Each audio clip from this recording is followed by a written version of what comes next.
In this video, I'm going to show you a simple way to make use of leftover tile pieces, so stick around.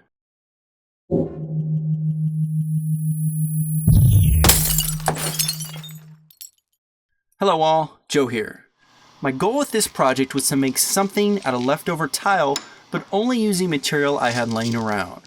I had some tile pieces, plywood, and some 1x2 pine boards. These materials would allow me to build a frame tile accent piece.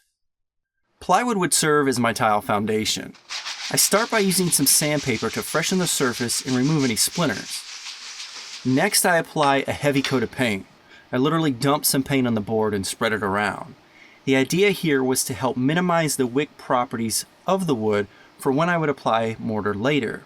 A bit of insurance to maximize adhesion of the tile. I lay out the tiles I have to work with to determine an arrangement.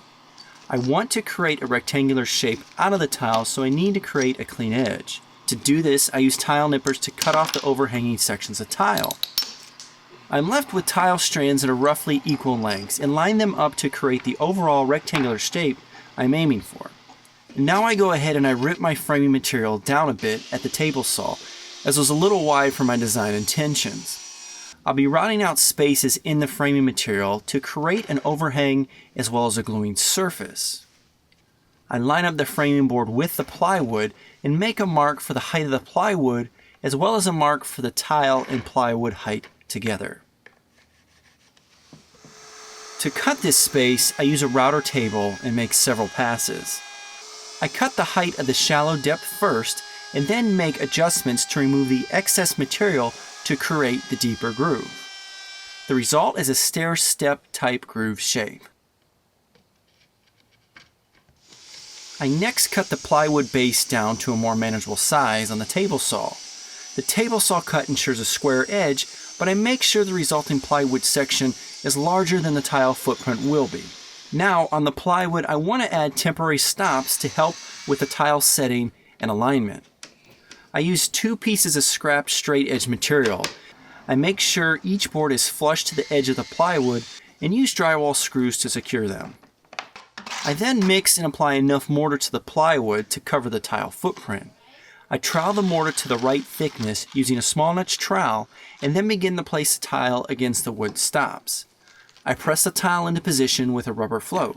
I continue to add tile sections using pieces of thin plastic between the rows to help maintain consistent spacing.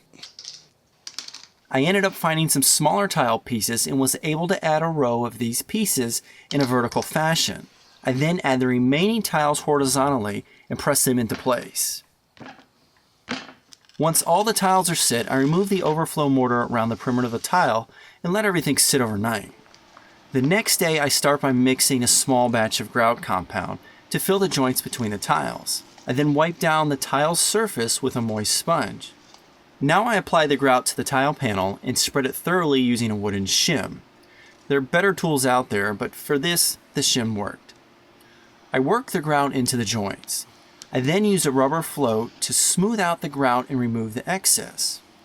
Then I use a wet sponge to carefully remove the remaining grout on the tile surface. This takes several passes. At this point, I let everything sit for a few hours and a haze begins to form.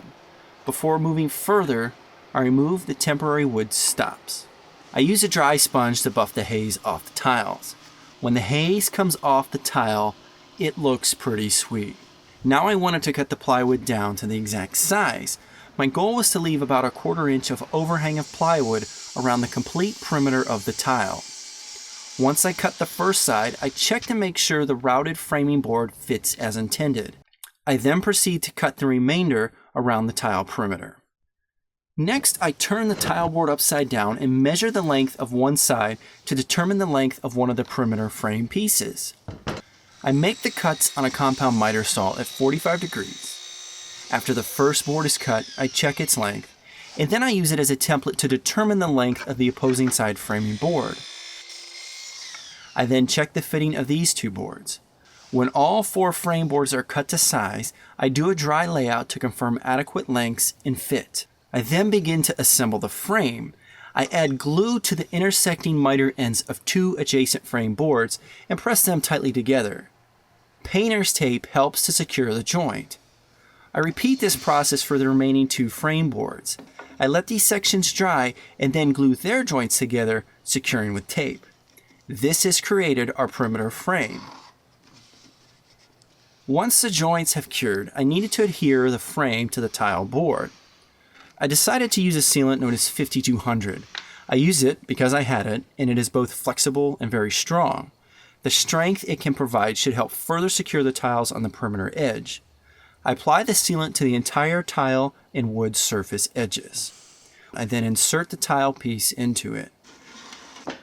I apply a weight and allow to dry for several hours. So there you have it, a nice accent piece created with leftover tile.